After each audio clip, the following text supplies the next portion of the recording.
Hey guys, I'm Sarah and I'm a CPST who reviews car seats to help make your search easier. So today we're in the third row of my midsize SUV, and there's a good reason for that. Because we're doing the Graco Extend2fit 2-in-1, which is a very compact seat front to back. I'm gonna throw my glasses up there for now. All right, so this is the seat that we're gonna be installing. And I have it in the third row to show you the compactness of this seat, okay? So my third row, my latches are off center. So we're gonna start with latch, and I'm gonna do it on an infant recline. So that's not gonna work in my third row with the seat in front of it up. Just gonna say that. But we have our recline right here. All right, I'm parked in a flat spot. Now, my car, like many, has kind of off-center latch in the third row. It goes over these center buckles for both the middle seat and the seat that the latch is on. So that's something to keep in mind if you are doing a latch install in a car with off-center latches. My middle bench seat also has that, and that would cover the belt buckle for one of the seats to make it unusable. So if you want to do a middle install, you're going to want to use a seat belt probably. Or if you're going to want to use your middle seat, you're going to want to use the seat belt on the side. Something to keep in mind. But we're going to do the latch install really quick. I've actually never installed a car seat in the back row of this car because my kids sit in the middle row. I only have two, so we have no need for the third row right now. But perks of my car is there are top tethers in all of these seats back here too. However, Graco Extend2fit has our lovely latch. I don't think I mentioned this in my review video, but it's got the good latches on it. So these are easy. They look like a stapler. You just push them on, and then we tighten with this tightening strap over here. All right, so I'm going to push it down on this side, and I'm going to push it on this side. I know I'm out of the video, but that's just how this works. All right, now I'm going to check two things here. My third seat is not that deep, so I'm going to check and make sure that my seat is fully on the seat, so it's all flat, which it is. And I'm also going to check and make sure I don't have any overhang, which I don't. And then I'm going to tighten it.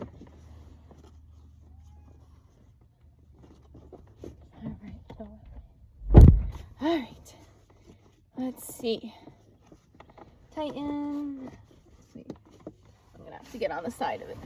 All right, let's see. We're gonna tighten our latch strap like this. I'm just standing behind. I'm not even putting any weight on the seat. I'm just standing behind it because I'm in the third row, so that's a pretty easy place to stand. I have my middle seat down. All right, let's see. We're gonna check our level, which actually it's on a good newborn recline right now. It's all the way in the blue bubble. I know you can't see that right now, but I'll show you in a minute once I get this a little bit tighter. I do find the seat kind of difficult to tighten with latch. I have no issue with seatbelt with the seat.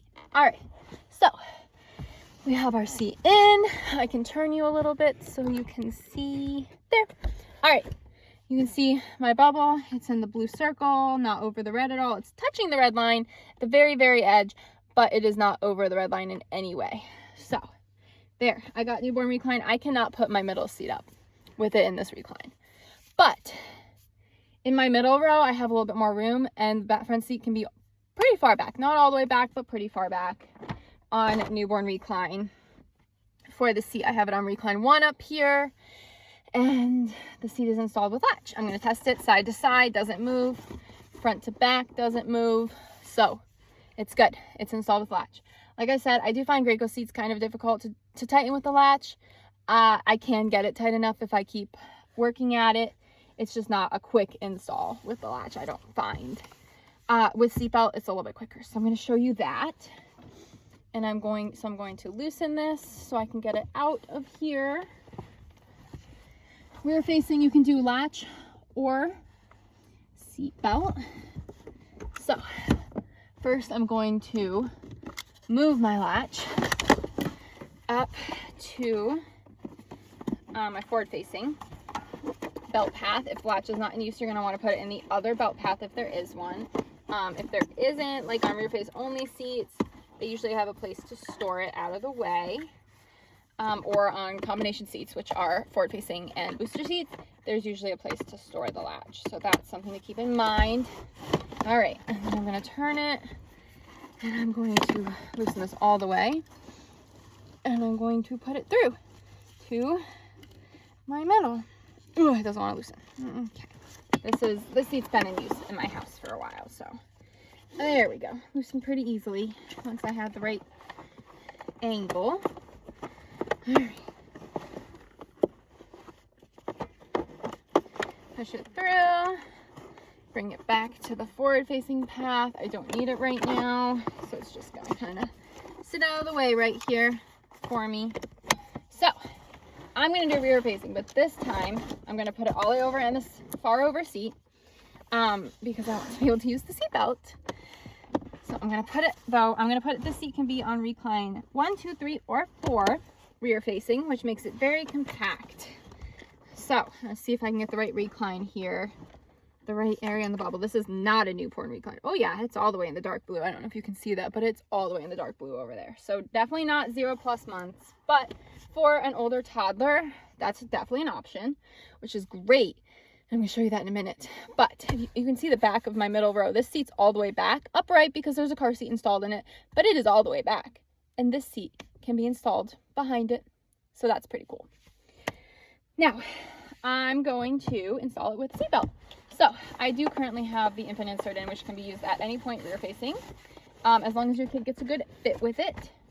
And I'm going to lift this up for now so this can get out of my way. This seat it's kind of difficult, like this doesn't unbutton or anything, but you can kind of reach your hand under and get the seatbelt through where you need it. Now, I have my seat all the way over. Now my seat is all the way up and it is not touching my ceiling either. It's close. Whoop. It's close, but it is not touching, so that's cool too. You can have a bigger kid. So I'm just going to sit right here and kind of run this through the seatbelt area so you guys can see. It's just easier to do this way. Run my hand under there to grab it and bring it over to where it needs to be. Over here, run it, run. All right, and then I'm gonna make sure my seat's flat on the seat because it kind of got lifted up when I did that. And I'm gonna get out of the way so you guys can see. All right, I'm going to buckle it right here. Shift the seat over. This seat is a little bit narrower because this has a 40-60 split in this car. The seat on this side is going to be, on the side that you're on, is going to be a better place for this to fit probably. But that being said, I'm going to pull, you can see my hand over here. I'm pulling it so the lap belt is as tight as I can get it. And then I'm going to pull my seatbelt out and I'm going to lock it. See, you can hear it clicking back in. Listen closely. And I'm going to pull it and lock it in. Keep pulling. All right, then we're gonna test it. Side to side doesn't move, front to back doesn't move. It is when this ball stops moving because I was just yanking. Yep, all the way in the dark blue. So this seat can be used rear facing to 40 pounds, 49 inches. So that's a pretty big kid. But they are able to sit rear facing in the seat. And I want to show you. Right now, I'm going to put the seat up in front of it. There we go. Pull it up just so you can see. Look at that. And now the seat's not all the way back right now, but this is rear facing behind a seat that is up. So we are in the third row of a mid-sized SUV, not the biggest one. It's an Ascent. It's a Subaru. And the seat, it's rear facing. So you can have a kid in front of it. So that's pretty cool. This seat is one of the most compact front to back on the market. It also has some of the highest shoulder slots for rear facing seats. So 2 double cool things about the seat.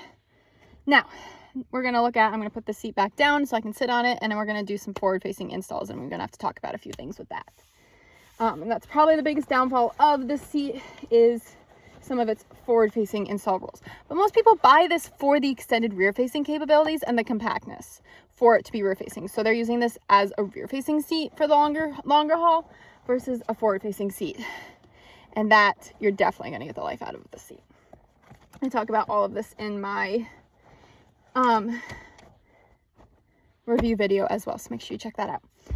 And I will have all of this listed on my Instagram. All right. Whew.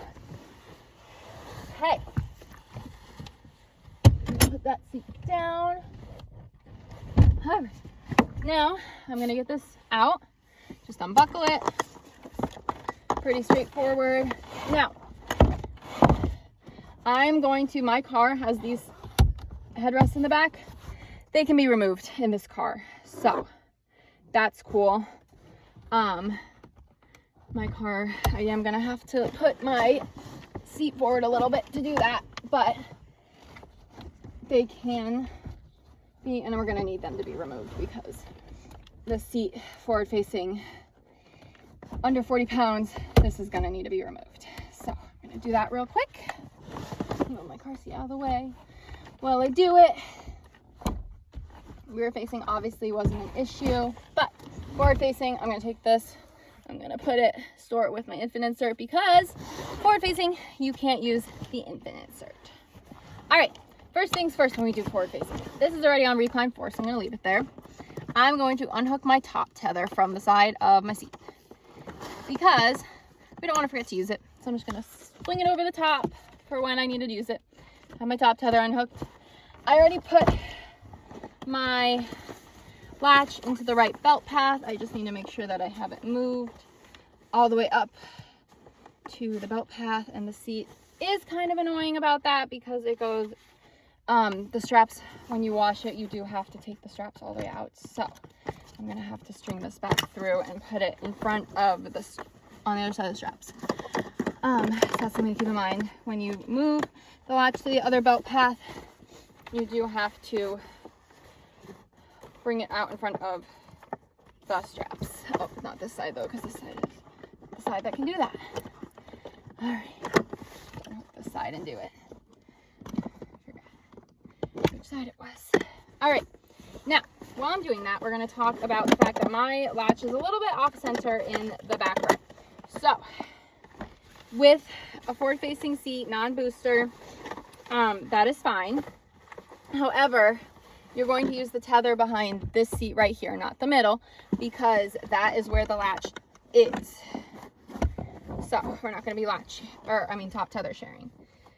So we have this, it's through, there we go. We got our latch through. Now, the thing I want to talk about is, if your child is under 40 pounds and you forward face them in the seat, they have to be on recline 4, which is where I'm at. And that puts this just at the line for overhang on this seat. And this, is not a super short seat. It's not a super wide seat either. I'm going to show you what I mean right here. I'm going to angle you down. You see I have this line right here for overhang for rear facing. There's one on the front too. It's marked with orange. And I am just at the line. So this has 20% of overhang in this car. In some cars, it's going to be like way out here. And you're not going to be able to install it forward facing on recline 4. So I barely can. But the other thing you're going to keep in mind is the back of my seat is right here, okay? I'm touching it with my finger, all right? This kid's knees are going to be touching the seat in front of it on recline 4. So if you're going to be using this, actually, now that I'm looking at it, I can't even install it forward facing on recline 4 in this car because I did not have it flat on the seat. So it is incompatible with some cars forward facing on recline 4, including this car in the third row. In my middle row, it does fit because my seats are bigger. So, but that still puts this kid's knees in that front seat. We bought this specifically because we had a car that did not have top tethers. So we were going to have to rear face until that child reached booster age, 5 years old. Now we have a car with top tethers that this lives in. It's a Prius. It's a 2009, so it has top tethers. It was originally in a 99 that did not have top tethers, and that's why we bought the seat. Now, I probably would buy the 3-in-1 that does not have this forward-facing rule, because this is not going to be compatible probably in my husband's car forward-facing because it's a compact car on recline 4. But we plan to rear face as long as possible, so that is not going to be as much of an issue. Now I'm going to move this to recline 6, pretend that the kid is over 40 pounds, which is perfectly fine. If the kid is, well, don't pretend. If your child is, our pretend child, if your child is over 40 pounds and they're forward facing in the seat, it can be on recline 5 or 6. And in this car, 6 gets a good fit. So that's what we're going to use. It still doesn't leave a ton of room in front of the seat forward facing, especially like in my third row. If you're going to use it in a car that doesn't have a third row, or like a sedan or something, you're probably going to get more room. But third row, I don't have a ton, so just same thing. Put the latch in, just like this. It's in. I'm going to take my top tether. I'm going to hook it on the back of my seat, just like this. Make sure there's no twists. There isn't. Hook. Tighten it down just enough that it's secure. It doesn't need to be overly tightened. Doesn't need to be, the top tether does not need to be over tightened. It's just to hold the child from coming forward too much. So side to side, doesn't move. Front to back, only moves about 1/2 inch. Seat's flat on the seat. The bottom of the seat is flat on my seat. There is no recline for forward facing for this seat. So once you get them in, you pull this all the way up. Look, it doesn't touch the ceiling in this car. It's close though, so if you have a smaller car, it probably would touch the ceiling forward facing, because this is a very high seat. All right, now we're gonna do our seatbelt install. Again, same thing. Put my latch buckles back to my rear facing. It does have a 45-pound latch limit for rear facing and forward facing. So if you're maxing out the rear facing and bringing them in this seat until they are 50 pounds, you're going to be using seatbelt rear facing and never using latch forward facing. So you could just store your latch, put it in the alternate belt path. If you are turning them before 50 pounds, I would recommend staying until after 40 pounds rear facing in the seat because of the rules that it has.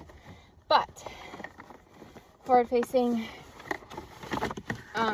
with a seatbelt is probably the more likely route that you're going to be doing, so you don't have to worry about that limit for the latch. Now, top tether can be used until the child is outgrown the seat, 65 pounds. Okay, so this seat does not have a booster mode, so when your child outgrows it, either 65 pounds or 49 inches, or the straps are no longer going below their shoulders, I'm just going to store my latches so they're out of the way. There's my storage. There it is. It's up here. But it is in my rear-facing belt path, which is up here in blue. Now I'm just going to take my seatbelt. I'm going to put it back here behind. It goes in front, or behind the straps, so that it doesn't interfere with them when your child's in it. And then it just comes through both of our forward-facing path holes. I actually left my top tether hooked in, just because I didn't even move the seat to unhook it and do this. But I am going to have to move the seat. So we're going to move it to the side a little bit. There. And it does sit in front of the belt, so that's nice. We can reach it, not like rear facing where it was like almost on it.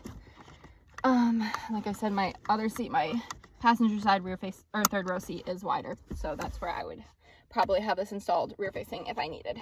But forward facing, it's in. I'm going to pull on it till my lap belt is as tight as I can get, and then I'm going to lock it.